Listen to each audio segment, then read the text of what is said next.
Welcome back. We're going to be talking about missing features from Data Studio. Here's Alex, Thomas, Hi Ricardo. everybody. Hello. Typical round. Yes, we've been spending a lot of videos lately talking about best practices in Data Studio. And in general, on a daily basis, we spend a lot of time creating dashboards and visualizations and communicating people what to do. And sometimes there's frustration that comes from end users about what is happening in these dashboards. And there's also a lot of parts that come from us of trying to, I just wish I could do this thing or this type of adjustments. And I think we started compiling a list of elements We were getting some negative feedback not negative feedback, but with some funny comments on the what kind of video was that about the new UI, BigQuery UI, and the people were writing, "Oh, funny! That was the first like optimistic video about the new BigQuery UI." I mean, we thought we also have to give some shortcomings now. Yeah, I think first of all to say Data Studio is still a free to use tool, has a lot of flexibility, can be used to actually tackle quite complex situations. But of course, it gets to a point that if you're using it for a lot of elements, it would be nice to start. And I will start with maybe one of the latest additions. I mean, I think it's been there for a few months already, which in starting point was quite nice, having this option of working in a draft mode. So now you can have the draft mode and the publish mode. And you can make the adjustments and then create it. But then when you're working on the edit mode, sometimes it's easier to lose grasp of what is happening here, like in which element you are. And it was a good addition to have, but I think it still has like potential to improve there. I think now they added this version controlling that you can see different elements. But I would like to be able to include comments on this part of like what are the changes that are happening, like a proper version controlling of what is happening there. You can add a title to the version control. Exactly, but I would like to be like, okay, this is following the feedback with this person, these changes were done. Because which would be a super small improvement on Google's side.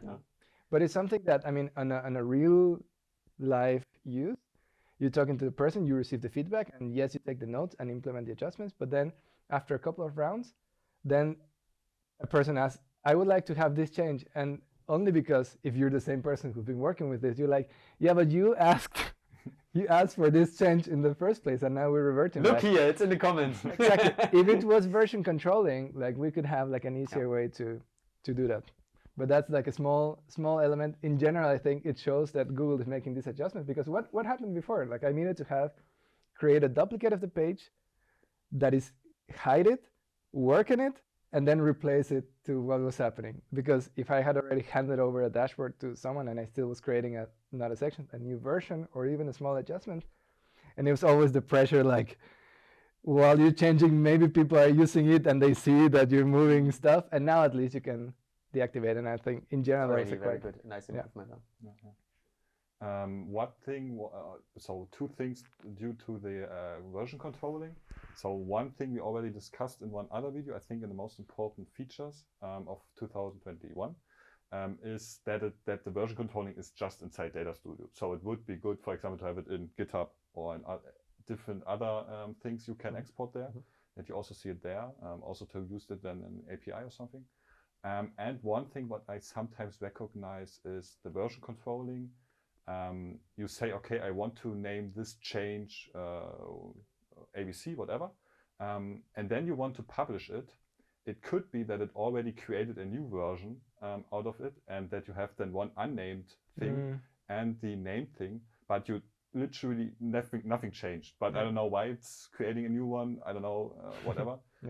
But that's sometimes a little bit, not sure, maybe there's a better progress on that, how you can not do it. But yeah, sometimes to me it happens. One step back, GitHub is I think a little hard to achieve because it's code-based, right? So you have basically no code inside But Data something Studio. like an export of the version controlling. That would be nice. That would be nice, yeah. Also, I'm not quite sure how the version is with rolling back and merging, and I think that's not possible. You can set to another version. You can roll back. But then everything, which makes sense, right? Everything in the middle is then gone. So it's HTML based, so you cannot simply merge or whatever. that's due to the way basically Data Studio is structured. Merging is not So possible. this you need to keep in mind. So if you continue to basically work on a lot of different features, and then you would like to roll back to a certain like point, it's possible, but then you basically lose all the changes you did in the meantime. Third missing feature of Data Studio. Tell me.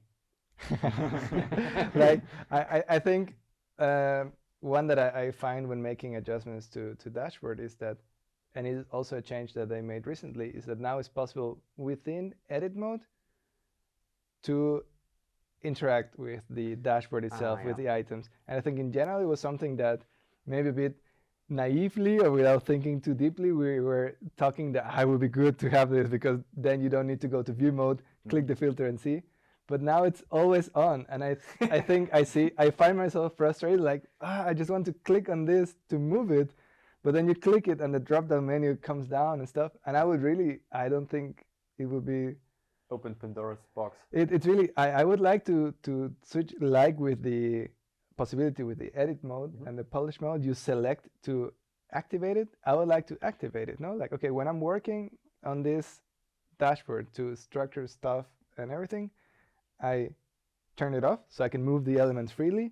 And then when I come to the stage when I'm checking that all the filters work, that everything interaction, then I turn it on.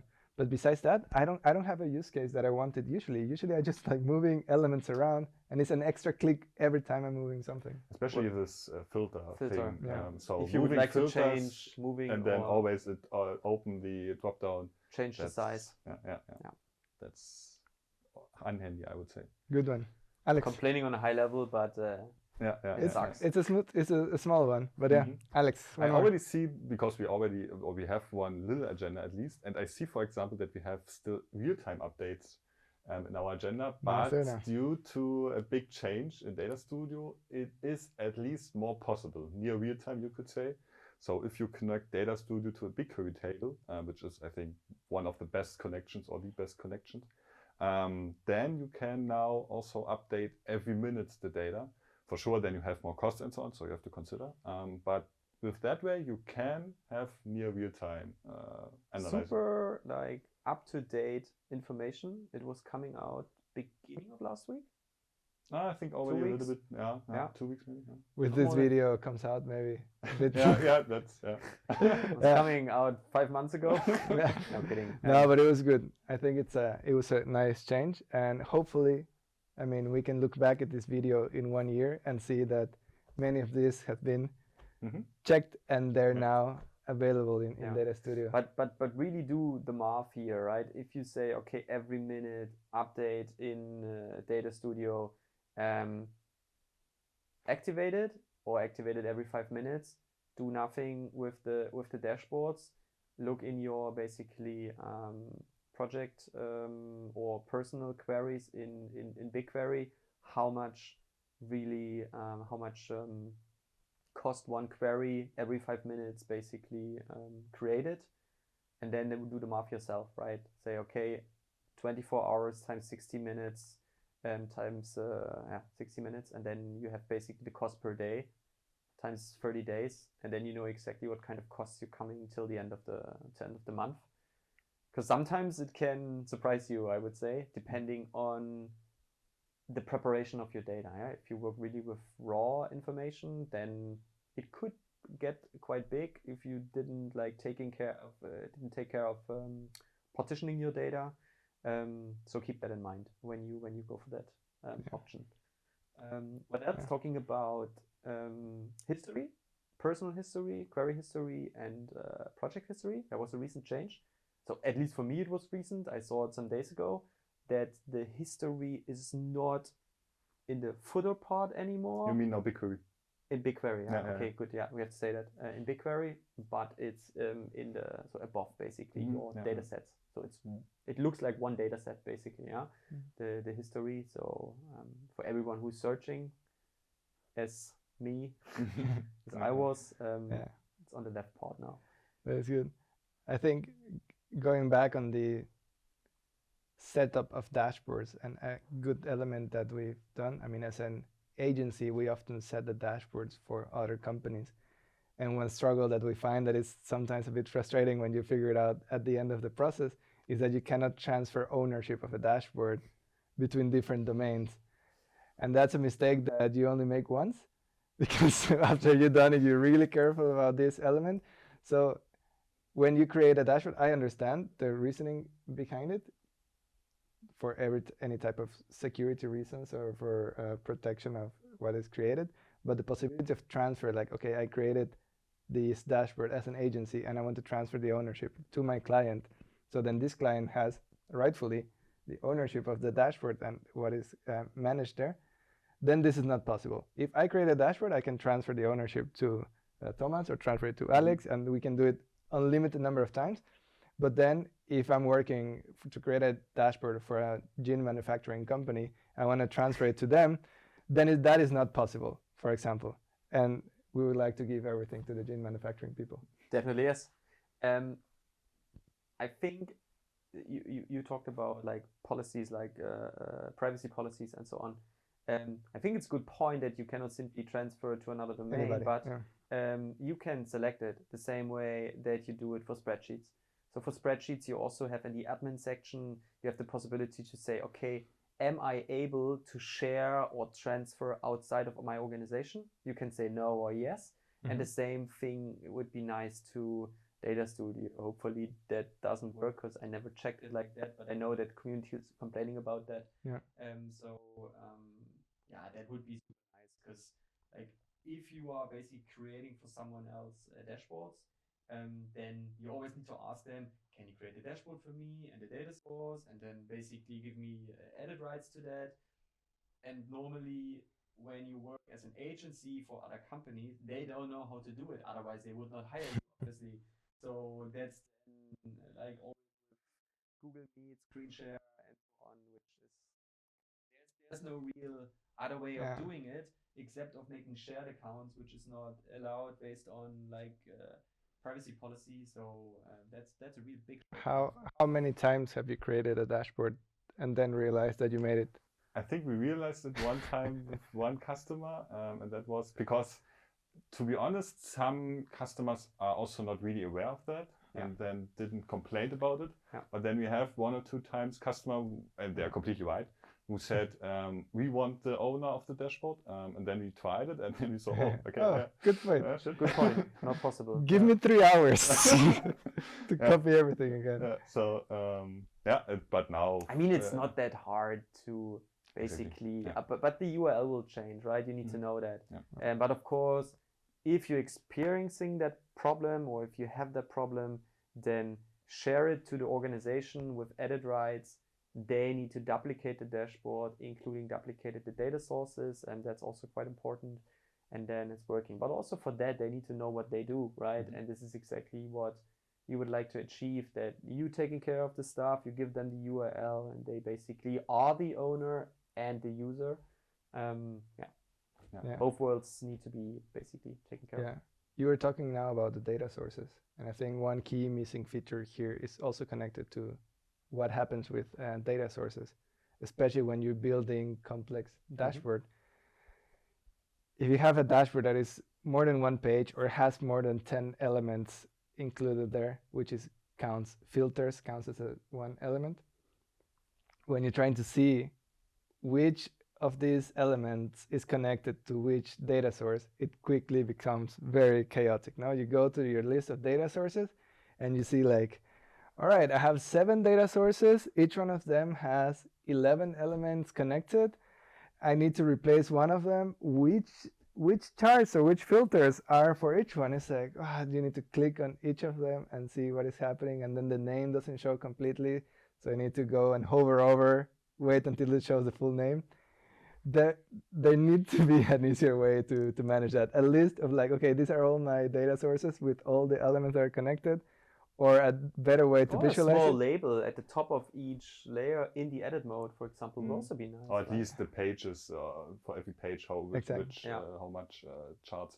For example, what I have is when you want to replace the data source, so you create a new one with nearly the same fields, just with different data or whatever, and then you want to exchange it, and then you have, then you see, okay, I have to replace 10 charts, and then you have to go to every page and click on look it, and check it, and if you have a natural feeling on where it is, if you created a dashboard, that's that you have to say. And then sometimes, for example, if you quickly build it or something, you have maybe a filter behind another filter or something, or you have a chart behind a background shape.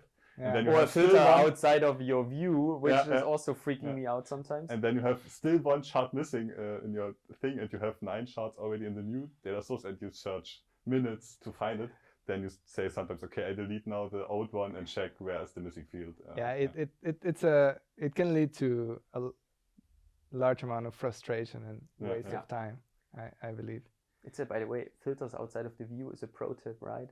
We never talked about that. Yeah. We can talk full video about it. Things outside of the dashboard. Where could we put that? Yeah. Best practice is already done. Yeah, but we have best One about filters. Yeah, very good. Because it has also short disadvantages and advantages. So you have different approaches for that. But So what else do we have? Do we have some other shortcomings? One more? Definitely, I have 2 more. Oh, 2 more. The first one is, I mean, I think it's not news, it's not a new trend, but people are reviewing business data in mobile devices as stuff. And Data Studio is made very clearly for desktop. No? True. Made for desktop, and we've tried as a bit of exercise to see how a dashboard would look in mobile view, but it's not.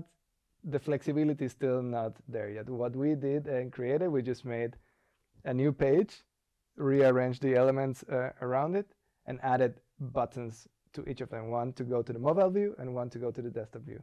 It's only really comfortable when it's this setup of like really 1 or 2 pages, and then you can control it way easily. But if not, it's just like, it's chaotic, and it's not that very nice experience to open a Data Studio dashboard in a mobile. But we have to say at that point, it's not really a shortcoming as it's connected to the way Data Studio is built in an HTML way, right? Yeah. So there's no real option to make that better, I would say. Because then you need to work with responsive design, and then you cannot use real HTML anymore, except of then every chart and so on is an own div, which is, but that's not what Data Studio is at the end, right? It's pain in the ass. I totally know what you mean, but I would like to see it, sorry, like that I get, but like when I have something, even if I make it considering the dimensions and everything for mobile, it's still all the other elements from the Data Studio interface that are always being shown are floating there. They're always made for desktop, no? Like this bar at the top, it looks huge in the mobile, and then we try to arrange it. Like you can have a dashboard that looks good in mobile, but then has all these weird elements that are clearly out of place. You cannot hide them. It would be just like a nice feature. That would be a good improvement for it. Yeah, like, hey, like this dashboard is going to be looked in mobile and change everything when it's being shown. Yeah, but who uses a mobile phone? So. What's this mobile phone technology is not, no one is going to use mobile phone. There's no future, I would say. Another cake, maybe? Let's go for it. No. And I think the last one will be, and maybe just like as a teaser, will be the Data Studio API. No? Yeah, but that I think we can then talk about in the next video. Later. Yeah. But because that is a little bit more to fill, I would say, in terms exactly. of content. So if someone would like to continue watching these videos, what could they do? Do you find any time? Good teaser, Ricardo. Yes. So so check out our Medium blog post. We also already linked always in the descriptions. Subscribe to our YouTube channel and check our LinkedIn posts. That's it, I would say. Thanks for watching. And see you. Enjoy your week, guys. Bye. See ya. Bye.